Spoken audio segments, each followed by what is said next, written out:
guys, welcome and welcome back. This week I wanted to do a video about keeping reptiles together in the same tank. Now originally when I was going to do this video, I was going to do just like a list style video of animals that can be kept together, but then I realized that this topic is very controversial and I didn't just want to write it off in a list style video without talking about it and without talking about why you can't keep some reptiles together. So this week I guess we're just gonna chit chat.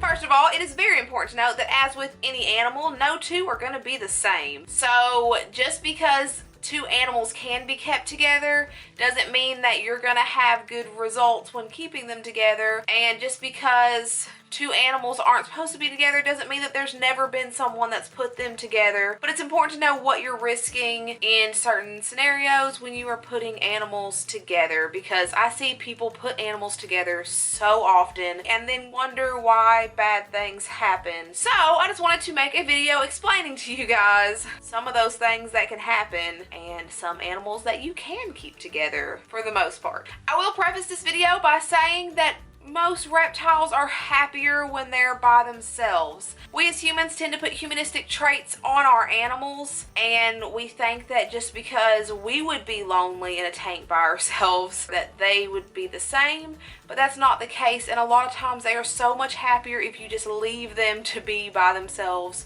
They don't need friends, they don't need another animal to hang out with. Most reptiles are much happier by themselves. I wanted to make this video just because I know that there's people out there that want to try it anyway.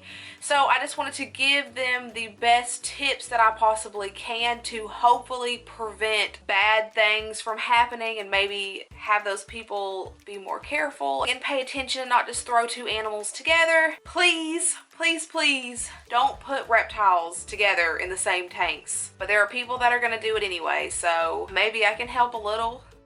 So starting off, male reptiles usually don't like other male reptiles. Male reptiles are very territorial and they can be aggressive towards each other, especially when you get into communities where you have males and females, and they can become even more aggressive towards each other because they are fighting over those females. And it doesn't just extend to keeping males together. Keeping a male and a female together can also be tricky because with a lot of species of reptiles, the male will continuously try to mate with the female and it will stress her out and she could die. So that's not really an option most of the time either. A majority of the time when people breed reptiles, they'll put the male and the female together for that short amount of breeding time and they immediately separate them out again. So with all that being said, a majority of the time when people are keeping reptiles together, they are keeping two or more females of that species together. Females tend to be less aggressive than males, but that doesn't mean that bad things can't happen.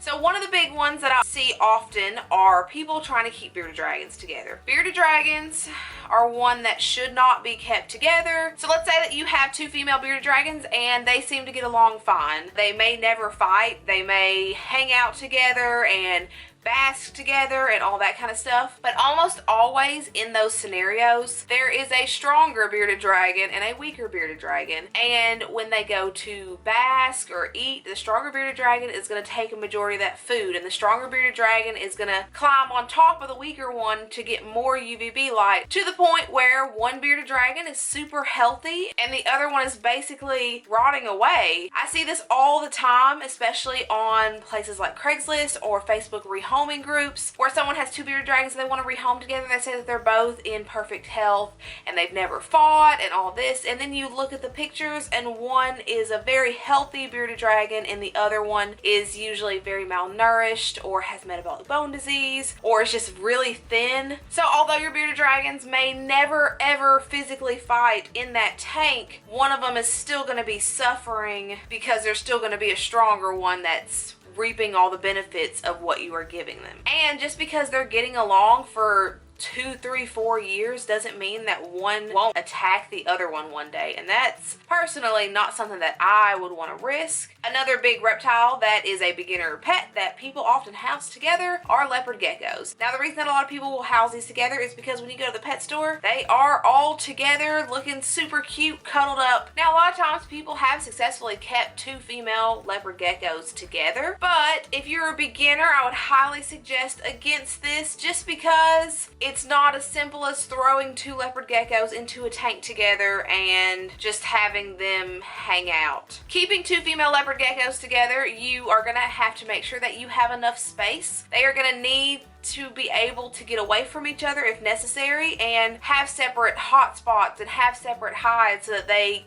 don't have to be up under each other all the time. You also have to make sure that you are watching and making sure that they are both eating and getting the same amount of food. And the biggest thing is you have to make sure that they're the same size, because as with a majority of reptiles, the bigger lizard will eat the smaller lizard if the opportunity presents itself. So you 100% cannot have a fully grown adult leopard gecko and then bring in a baby leopard gecko and try to room them together, because the odds are that the adult is going to eat the baby. So if you have a big enough enclosure with enough hides and all the requirements that they both need, and you are constantly monitoring them for signs of aggression, and they're the same size, and you're watching them eat, then a lot of times you can keep 2 female leopard geckos together. But you also need to be prepared, because if one of them is aggressive or they just flat out don't like each other, you're gonna have to separate them and accommodate for both of their needs. On to crested geckos. They are basically the same as the leopard geckos. 2 females, same size, making sure that they're not aggressive towards one another, making sure that they have enough hiding spots, but again, make sure that the tank's big enough and all of that, and be prepared to separate them if possible. Gargoyle geckos are very, very, very aggressive towards one another. They are not one that I would ever suggest putting together. After talking to multiple breeders at reptile shows and things like that, apparently they will devour and seriously injure one another if kept together as adults, so don't do that. A majority of snakes should never be kept together, especially the big ones, the ball pythons, corn snakes, things like that, because the bigger one will eat the smaller one. That one is just flat out not gonna be a good idea at all. It's not even something that you should try. Even if you have a ginormous tank to put them in, the bigger snake will eat the smaller snake. So now that we've got some of the more common ones out of the way, let's talk about some of the ones that can be kept together. So the first one on my list is the garter snake. So this is actually one that I didn't know about. I've previously said that I think it was Warrior Exotics that told me that they actually can be kept together and they enjoy being kept together, so thank you so much. They are a community snake. You can keep a dozen of these in a large enclosure and they're happy in a community. This is one of the very few snakes that is gonna be kept with another snake. They're super easy pet, and they actually come in a few different colors. If you go to reptile shows, they usually have different color variations of them. That is a big one. If you love snakes and you want more than one in a tank, then that's going to be the way to go. Green anoles are a lizard that I have mentioned several times on this channel as being very underrated and super adorable. They are one that can be kept in pairs or groups as long as there's not more than one male, and of course you have sufficient space for them. They are another one that is actually going to be really good when kept together. They're also one of those lizards that you don't really want to handle too much because they are frail and fragile. So keeping a community of these guys can be really entertaining to watch. As with all these though, you're going to want to make sure that you are watching for any signs of aggression, and you're going to want to make sure that you're not just going to the pet store and grabbing 4 or 5 lizards, because if you do that, you don't know which ones are males, which ones are females, and it is very, very, very important that you know that you only have one male in that tank. A lot of people have successfully kept giant leaf-tailed geckos together in pairs or in groups of 3. Again, just make sure that there's not 2 males in a tank and that you have sufficient room for them. These guys are really cool, especially if you have cork bark decorations in your tank, because they blend in with the cork bark, which is awesome. Make sure that they have leaves and hiding spaces and things like that. They do require a bit of a higher humidity because they do have the tendency to dehydrate when kept in captivity. Other than that, these guys are pretty easy, but they they are a lot more delicate and nowhere near as hardy as a lot of other lizards. So I wouldn't necessarily say that you should get this as your very first reptile. You should definitely have some experience with things like New Caledonian geckos and just other reptiles before you dive into these guys. But this is an animal that people have successfully kept together in groups. A lot like the leopard gecko, African fat-tailed geckos are usually okay keeping multiple females together as long as they have the adequate amount of space and hides and all of that. These guys can live for about 15 to 20 years. They are nocturnal, and while they aren't as readily available as leopard geckos are, they are really cool. They don't have the bright yellows and oranges, but they come in some really cool earthy shades, and there's an Oreo morph, which is really, really pretty. But just like leopard geckos, make sure that you are watching for signs of aggression and all of that, because just because it can work doesn't mean that it always will.